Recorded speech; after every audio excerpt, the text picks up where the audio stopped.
Thanks. If you could take your seats, that'd be great. Good morning. My name is Henry Foy. I'm the Central Europe correspondent for the Financial Times. It's a pleasure to be here in Wroclaw. Thank you to the organisers for having me. Congratulations also for making it for the morning panels. I always find that that's maybe the toughest thing about a conference, and you guys have been here since 9, which is very impressive. We're here to talk. Oh, actually, no. This is on the record, and it's being live webcasted. Please turn your phones off. Please use the Twitter hashtag WGF16 if you're a tweeter. And also we have a Twitter poll, which is very exciting. And the question is, what is the most important factor required to build a strong economy in the 21st century? Is it manufacturing, service economy, digitization, or a positive trade balance? Please do vote. The winners will be forever. It'd be great if we can find out what the answer is. This conversation is called Building Economies for the 21st Century. We are very lucky to have two fantastic speakers, and I stress two. So it's great. We can actually have a real conversation between these two gentlemen. First is Andrius Kubilius. He's the former two-time Prime Minister of Lithuania, and a man who knows a lot about building economies. Next to him is Professor Marek Belka, currently the chairman of the National Bank of Poland, former Prime Minister and a former Finance Minister, and I'm contractually obliged to say an author as well. You can pick up his book before it goes to the shops, I believe. Is that right? This is a promo before it goes on general sale up in the main hall. Marek, I'm going to start with you. Building economies in the 21st century, what are the challenges for that? What have we learned maybe over the last 100 years that now is changing, that we have to think about when we build new economies? Some question. So the bigger the issue, the shorter and more concise the answer. I think that there are serious challenges that we face in the global economy recently, which are the products of the last few decades. I think three stand out as most serious. Number one is that the balance of power in the global economy has changed. Basically, it's changing, it has changed with the emergence or re-emergence of China and the other new powers. It has changed the structure of prices in the global economy. The price of labor has gone down. The price of commodities, it looked like it has gone up. It also changed the flows of capital, of savings. So the global economy is painfully adjusting to this. Second, it's not unrelated to the first point. It's a problem that most advanced countries in the world face. They have been growing quite fast, or very fast, in the last 1 century or so, building up wealth, and what is equally important, a very high quality of life. It's not only about goodies, but it's also about social security, it's about green, it's about improvement of environment. It's also about the avoidance of runaway urbanization. I mean, just compare the standard of living of Europeans and Chinese or Peruvians living in Lima or Mexicans in Mexico City. But it has cost. And this cost has been borne both by the states and individuals. So the byproduct of growing aspirations is the accumulation of debt. Nothing wrong with accumulation of debt as long as you can service it smoothly. But recently, I assume away what the reasons of this is. We have slow real growth and very low inflation. So two most efficient mechanisms to deal with that have disappeared. So the advanced world has to find out how to deal with this transition from high growth to low growth. And number three, it's the technology changes. And here, well, one thing that is being discussed hotly, it's the robotization. Are the jobs disappearing? What kind of jobs? What kind of income disparities does it produce? And also, it's the information technology, which makes the flow of information so much cheaper and so much faster. Two things. One, financial system works online.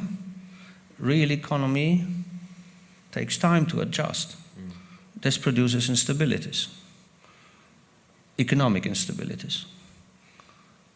And let me end with the following statement. It has been observed by Ivan Krastev, a Bulgarian thinker. He said that internet produces a constant, unavoidable push for massive migrations. A young, talented, ambitious guy from a Ugandan village has access to internet and knows very well how the people in Europe live or in America live.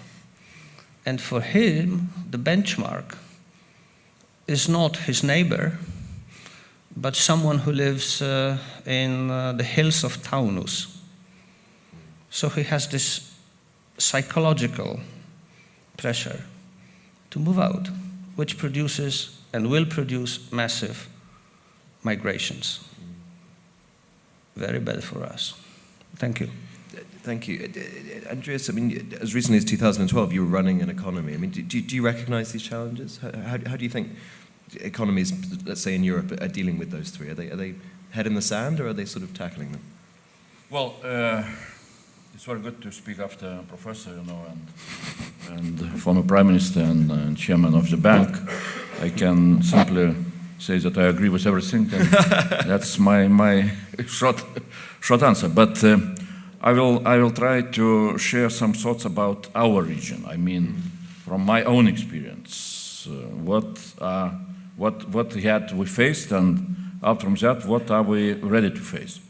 And it's very good that exactly this year we are celebrating 25th anniversary when our independence of Lithuania, Baltic states, was internationally recognized in 1991, August, September. So I can look into all those 25 years, and I can try to make a prognosis what will happen during the next 25 years. What are the major factors for us? And I will start from my own experience. I was in Lithuanian politics from very beginning, from 1990s. I was twice prime minister on both occasions during the period when Lithuania was hit by some global crisis. Back in 2000 by Russian crisis, back in 2009, 2010, up to 2012 during the global crisis. So my first forecast is very simple. It means that each 10 years we are hit by some kind of global crisis. So I can predict that in 2020 we shall be hit again. I don't know who will be prime minister. I can try, but it depends not on me. But looking back to those 25 years and looking forward to next 25 years, I can name just 4 or 5 major challenges or major factors.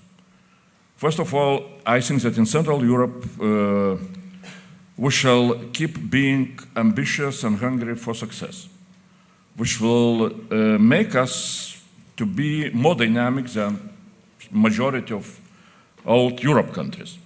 And that allows me to predict that during the next 25 years, some of Central European countries will be among most successful 5 European countries, and I hope that Poland and Lithuania will be those 2 countries. Second, of course, again, remembering 25 years ago, I can predict one thing, that we do not know what kind of technologies will be most influential in 2040 after 25 years.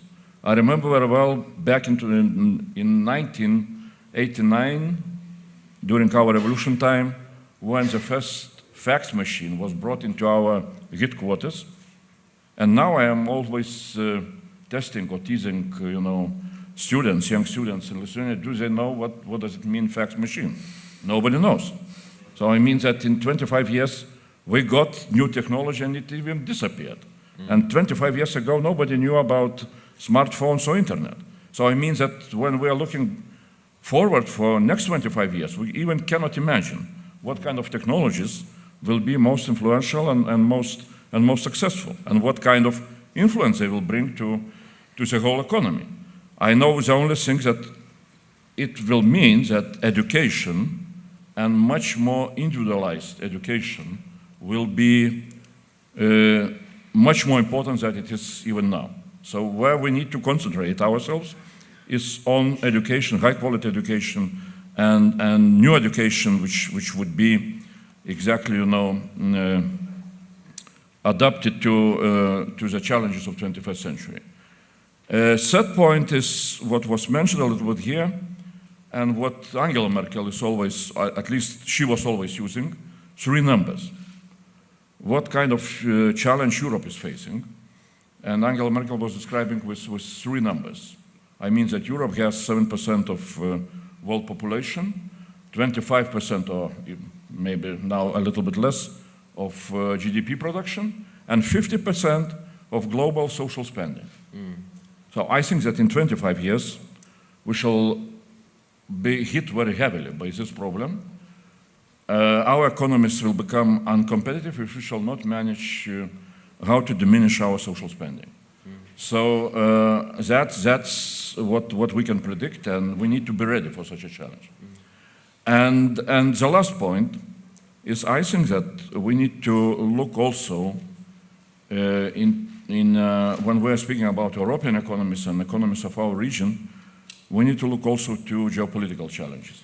I mean that it can happen, and unfortunately that is my not a very optimistic conclusion, that not let's say, strength of German economy will be the most influential factor for development of European economies, but what will happen around of Europe.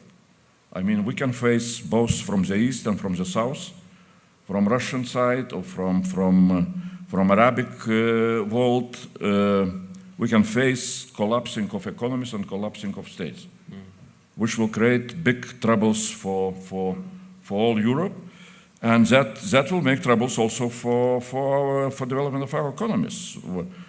Yesterday I was repeating the same question. We need to imagine, or we need to understand that the kleptocratic regime in Moscow can stay in power for next 30 years. That is the habit of such regimes. And Mr. Putin will not modernize himself. He will not modernize the economy of Russia. Economy will go down. We shall see much more of aggressive behavior, and that will bring a lot of tension to all the region from Baltic Sea to Adriatic Sea. We shall become a frontier countries, which will have a huge impact on development of our economies. So that is why we are so much concerned about geopolitical developments, looking from that point of view. And the same with the south. We can see, how all the borders in that region are collapsing, how the states are collapsing, and that's a challenge to Europe. Unfortunately, I think that the tendencies for time being are wrong, which Europe is trying to choose. Closing of Europe is not an answer. The answer is really economical expansion to neighboring regions, trying to create better conditions in those regions, in order to at least to bring perspective of stability. Interesting. Marek, you sort of outlined these three major challenges. We've heard also about this debt issue, and obviously that there's a huge amount of social spending and a lot of public and private debt. Is a European economy even fit for purpose for the next 25 years? If you were to sort of to look around Europe, is there an economy you think, yep, this one is ready for the coming decades, or is everybody sort of in the same boat here? Me? Well, yeah. Well, I don't know. I think that well, we are perhaps in the north of Europe. I mean, new countries. We are more ready to accommodate ourselves to those challenges, because still we are not accustomed to luxury life. Right. For us, new crisis when it's coming again, people are saying, very simple. Okay, wait. Okay, this is a new crisis. Let's move, through that crisis. So the new challenges like too much of social spending, how to make competitive economy, what to do with the debt. I think that we are ready to meet those challenges in a more effective way than some other old European countries. Would you agree? Mm-hmm. Well, let me first say that these numbers that Mr. Kubilius has quoted, namely 7% population, 25% global GDP, 50% social policy expenditures, have been first, let's say, publicized by a report by World Bank Golden Growth, which has been commissioned by the National Bank of Poland. Thank you very much. So, and now, well, this list of three challenges that I have mentioned at the beginning, I just realized, listen to you, is very Europocentric. Because this is what we in Europe perceive are the biggest challenges for us, not probably also for the advanced world, maybe for the global economy, but it's definitely these are three main problems for Europe. Well, what is the problem of European economy? It's, well, the European economy or European integration, so the Project Europe. I think that the basic assumptions are correct, have been correct, and basically are correct in the future. It's that if Europe is losing in weight, it should unite to be a global player, to remain global player. Well, and as a matter of fact, in some issues, in some domains, Europe has played this role. For example, in trade. Trade-wise, Europe is united. It's really one state, as a matter of fact. And at one point, Europe has become a regulatory empire. By the way, the only person that Google is really afraid of is Madame Vestager. Well, which is a manifestation of the potential that Europe has. But there has been an overstretch. And the project of common European currency is one example. Huge project, but unfortunately it has shown that it was a project for good weather, not for bad weather. Because then in a situation that is not benign enough, you need an institution, you need a state. And you're not going to have a state. Schengen is a smaller issue, but it reminds me somewhat on this sort of overstretch. We have a fantastic arrangement. The people don't realize it. I mean, I think that the best thing for Europe would be to lift it, to suspend it for 1 year. And then the people would wake up in a completely different way and remember what life, well, they don't remember because it's the memory of their grandparents, what life was before the European Union. But Schengen, great idea, fantastic. But without common border, common border police, without common asylum policy, immigration policy, it doesn't work. Maybe we'll have still time to make up for this. I'm more or less pessimistic here than with the case of Euro. Is there a problem here, though, that Europeans we're too arrogant, we like this enormous social spending, we like the sort of life we built ourselves? I mean, you only have to look at Greece and Spain, and when authorities try to cut back on these things, there's a populist backlash, a democratic backlash. How do you square that? Obviously we want liberal democracy, we want people to choose, but if we also want to make our economies more efficient, it's going to be very painful. I mean, how do you make sure that you don't? I mean, we're already seeing populism rising across the continent as a result of austerity and policies like that. How do you square those two things? Yeah, sure. Okay. Oh, you're so eager to talk over each other last time. Certainly, I will. Certainly, this model 7% population and 50% social expenditure is not tenable. It may be tenable for Denmark, or for individual, very well organized, very strong states, maybe even for Estonia or Lithuania, but not for the whole continent. And here we have to adjust. But the adjustment is going to be painful because something that you acquire, well, you are not going to give up. And also it's the intergenerational problem. Exactly. Which causes big social upheaval. Right. I mean, there are people who have had all these benefits for their entire lives. They own houses, they have capital, and then there are people like me who don't own anything. And now you're saying take away the benefits. I mean, this is dangerous, surely, in a democratic environment.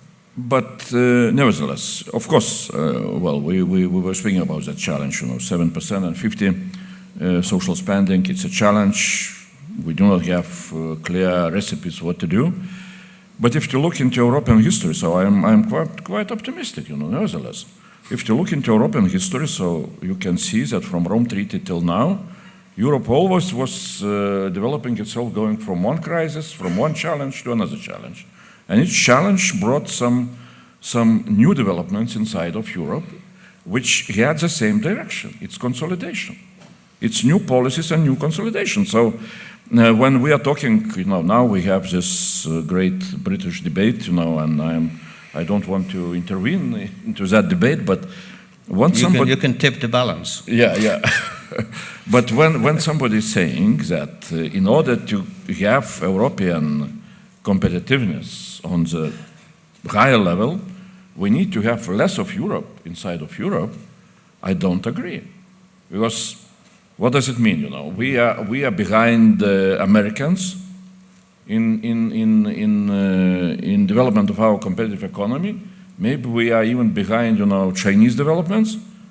But when we are comparing, consolidation, political consolidation of United States and EU, we can see that, of course, US is much more consolidated. So I think that sometimes it's opposite, that we lack of consolidation inside of EU.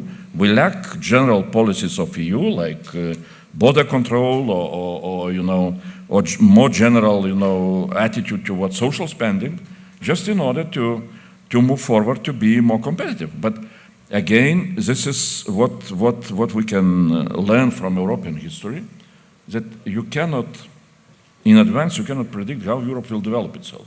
Europe is like a very unpredictable organism which is moving into some kind of direction, becoming more consolidated, but it comes out from itself, not from some kind of strong leadership saying, let's go, let's become more consolidated. Is there an argument that a 21st century economy should have less government, should less state in it? I mean, we're already seeing central bankers are now sort of the new superstars in terms of keeping economies going, and since the crisis that's sort of been an issue. Massive companies, digitization, they're sort of driving policy too. The private sector is being relied upon to sort of keep Europe innovative. I mean, is there an argument there we should be downsizing government across the whole of Europe to make a 21st century economy? Well, if we were to treat seriously some of the warnings or some of the observations made by economic profession, think of Danny Roderick, for example. The sovereignty of the state, of individual states, is undermined by global economy and global trends in the economy. Even America. I mean, they had problems in dealing in normalizing interest rate policy because of the concern about the reaction of the global market. So, if we were to treat it seriously, then we should probably look for some, let's say, more global, regional solutions. I mean, looking at face value of this argument, the European Union is an answer to one of those challenges. But it's not easy. It's not easy, as we see in Europe. As a matter of fact, because we are approaching the end, I thank you, Andrius, for this last optimistic note, because my penultimate intervention was, I realized, more pessimistic than I wanted. I am a die-hard Euro enthusiast, and my heart is bleeding when I see the problems. Well, of course, the role of national governments, especially in EU, is changing. And we are facing by ourselves, and there are very different challenges, starting from psychological challenge. When we became members of EU, suddenly, well, it was my conclusion that in political elite, everybody started to become very lazy, because everything is resolved, and well, we can be, very boring, province of Europe. Brussels will decide everything, We can make some kind of stupid political or populistic political promises, but we know that Brussels will not allow us to implement them. So that's some kind of challenge. And of course, global economy is also bringing a challenge. You cannot influence, some kind of major economical trends. Sometimes you simply need to fight, the crisis which is brought from somewhere far away from your country. But I see also very important role of national governments. I think that we need to understand, and I see really even looking into different developments inside of Europe, how important is political leadership, bringing some kind of clear new ideas, new ambitions, and staying in that position of leadership. For example, now we are at the level of, if you look into GDP per capita, we are at the level of 75% of EU average. If you look into European history, you can see that quite a lot of countries which came to Europe being a poor country, simply because of convergence, grew up in a very rapid way up to 75–80%, and then they stopped with this middle income trap. And only few of the countries, one of them is Ireland, which had good experience because of strong leadership and clear ideas what is needed to be done to overcome this middle income trap. So that is what makes a challenge to national governments, how not to fall down into that middle income trap, which is very easy to be trapped. Everybody wants to have much higher salaries, and when you are starting to increase them, because immigration still is a problem, when you are starting to increase them, you see that your exports are starting to be stagnant. That is exactly what is starting to happen in Lithuania. And that makes a demand for political leadership which is able to push forward some kind of ideas how to overcome such a trap. Do you think the political class in Europe is still lazy at the moment, or do you think they've woken up? Well, I see really that there is some kind of period where you would like to see much stronger European wide leadership, which would be able to bring more clear ideas what is needed to be done. Of course, we again looking back into our experience. Back in 1990s, we saw a lot of national leaders, European-wide leaders, who managed to bring, a lot of changes into Europe.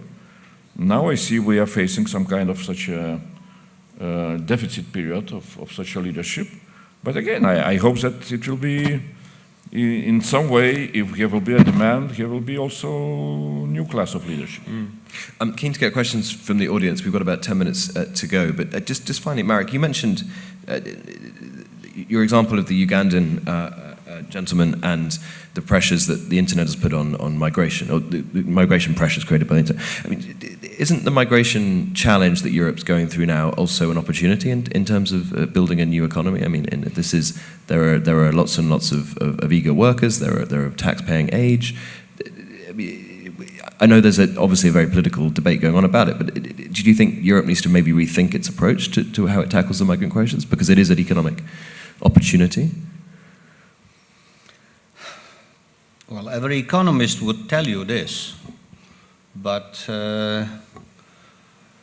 unfortunately, the economists don't have the whole truth about the world, and we know that economic rationality is not everything, or it's probably in some periods not the most important thing that drives the people. We are now going through a period when migration towards Europe is coupled or coincides with the fear from terrorism. I don't want to say that those masses of people that are now, camping at the borders of Serbia and then what else, that they are terrorists. Not at all. To the contrary. But it's the psychological link that we have, and it's a huge victory for the terrorists in the world. It's not only about the time that we are losing at the airports, but it's that the public changed its approach towards newcomers. Germany has accumulated, the same for Britain, the same for all West European countries. They have absorbed millions of immigrants, and it was a successful, economic success, sure, up to a point.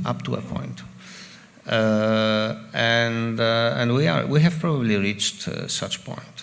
So, on the other hand, there are countries which have different immigration policies. We look at the States, at Canada, at Australia. These policies are harsher in a sense. I would even say more cynical, but they work. And both ways, they work both for the newcomers and for the incumbents. So it's probably better than having sort of a free-for-all social immigration policy. What I had in mind, quoting Ivan Krastev, was that the internet changes the way people set benchmarks. In the past, people were unhappy when their neighbors were better off. Now they are unhappy because some bastards in the States or in Sweden are better off. So that's You know, economic arguments are important and they may on the long run be decisive, but in the short term people are driven by emotions. And in the meantime, we can give out free money to people to have children. Can increase that debt. Do we have any questions from the audience? There's a gentleman there. We've got time for a couple. If you could say who you are and what the question is, keep it nice and short. No statements, please. Thank you very much. My name is Wojtek Winkler. I represent Shell Business in Central Eastern Europe. I think perhaps I wanted to offer a question, but also offer a point for the last question. But my question to Prime Minister Belka, building on your salient point about disparity in standards of living, unprecedented access to the internet, that leads some to sacrifice their lives in search of the European dream, and essentially the migrant issue. It seems it would make sense for EU governments and industry to collaborate on investing in building up societies and standards of living in Middle East and, for instance, in Africa. And I wonder, you know, what your opinion is. What role could business play in this situation? Thank you very much. And just to give you an example, Shell has a foundation, and through this foundation we leverage about $5 billion every year to create job security, sustainable supply chains, and sustainable mobility in Africa and Middle East. And I'm wondering if that's something that's brilliant. Thank you, Marek. How do you feel about that? I mean, I remember. No, it's a great idealistic idea, but there are two problems with this. First, it's the time and inconsistency of these actions. I mean, we can help, you know, improve the livelihoods of people in all over the world, but it takes decades or even more. And the internet works online. And second thing, we cannot help with political crises. And the real problems arise not when a country is poor, but going forward. It's when a country, when a state fails. The sources of biggest migrations are not necessarily the poorest countries. Syria was not a poor country by Middle Eastern standards. By no means a poor country, and but it's a country at war. The same goes for Sierra Leone, Somalia, and all those countries where political and military wars break out. And come on, with all those well-wishers, you know, we cannot prevent wars in Somalia. So I don't think I don't want to say that it shouldn't be done, but it will only mitigate problems to some extent. Just to follow on to that question, I remember I spoke with Andrej Babiš, the finance minister, deputy prime minister of Czech Republic, 6 months ago, and his big idea is let's have an Ellis Island style procedure. Ellis Island, like in New York, the Statue of Liberty, where European companies can say, I need 15 engineers, and then go and get them from the refugee camps, and this would then, you'd then have a system where business is deciding who's coming in. I mean, this is obviously has huge ethical implications, but I mean, is that a way to maybe mitigate this crisis? Have business decide how many people they need? Well, I think that, yeah, we shall face in the 21st century all those migration challenges, not only coming out from any kind of military conflicts, but also because of economical reasons. And Uganda guy, when he will have in his pocket at least, you know, several $100s, he will decide to go to London immediately. So we need to be ready for such a development. But I agree with the question that perhaps really, especially when we are looking into all those, you know, Mediterranean, Southern Mediterranean or North Africa countries, we need to look not only for military solutions, but also for some kind of different economical attitude. I don't believe in charity. I mean that somebody is coming with $10 billion and trying to resolve the problem, but I am not so good in knowing economical relationship in between of that region and European region. I mean, but I think that Europe should be much more open in trade, in importing, low added value goods from that region, just in order to create better economical conditions in that region to develop itself. Because no other answer. And the same way I was saying about our eastern neighborhood. I mean, for Europe, it would be much better to be more effective in bringing Ukraine or Moldova, Georgia, and other countries which are in between of Europe and Russia, just in order to have some kind of better readiness for possible troubles which will come from Russia. We've got time for one final question, if it can be really short. Yeah, there's one hand up here. Thank you. Matthew Tiermond in the U.S. I write for Breitbart, in Poland, Wprost and Dojeci. To central bank head Belka. The Polish constitution, as most 20th and 21st century constitutions, is very clear that the central bank should be totally depoliticized and maintain independent. Do you believe there should be penalties when central bankers, especially heads of central bank, are caught engaging in the politicization of monetary policy, as happened in Poland under your tenure in the last few years?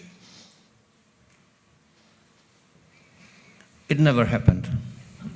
Fedor Tashmova tapes are very clear that it did happen. The tapes discussed theoretical situation. They were revealed 1 year later. Nothing happened in the meantime. So your question is immaterial. The Polish people disagree with that answer. Okay, we have a question here from the front You row. are Polish people? I'm a Polish citizen, yes, an economist. Could we get the microphone to the lady in the front row?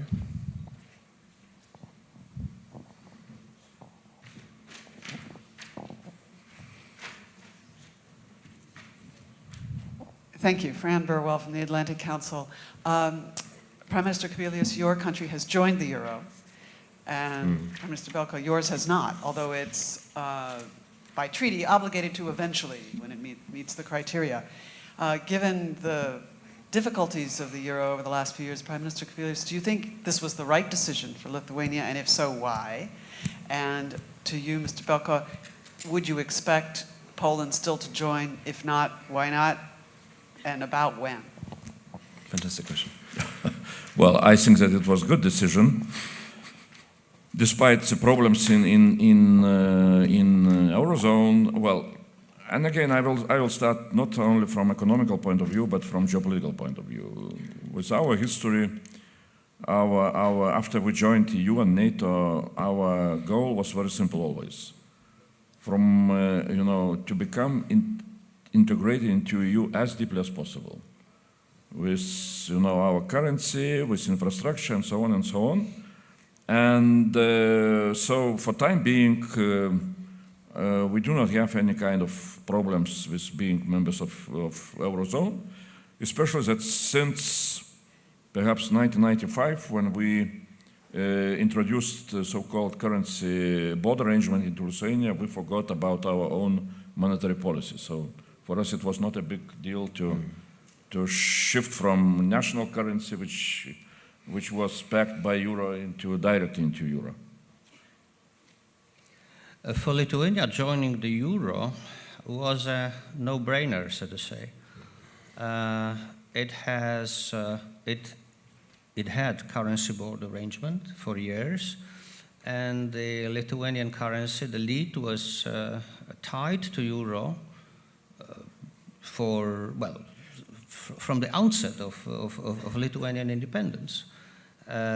So joining the euro had very few costs and only benefits in getting access to the liquidity, for example, liquidity instruments of the ECB. For Poland, it's different because we have a floating exchange rate. The zloty is fluctuating and serving as some kind of cushion, some kind of stabilizer of the economy. Besides, Eurozone still has quite a number of unresolved issues. And even if countries, incumbent countries would be quite satisfied because it would be a political boost for Euro. If Poland decided to join now, I'm sure that even the biggest enthusiasts of this and biggest friends of Poland would be a bit surprised if we decided for this at the current junction. So I think we are in the right place when we are. In the right place we are. Thank you very much. And we've run out of time. We now have a 15-minute coffee break upstairs. Thank you, gentlemen, for your time. It was very, very interesting. Thank you for your questions and for listening. Thank you.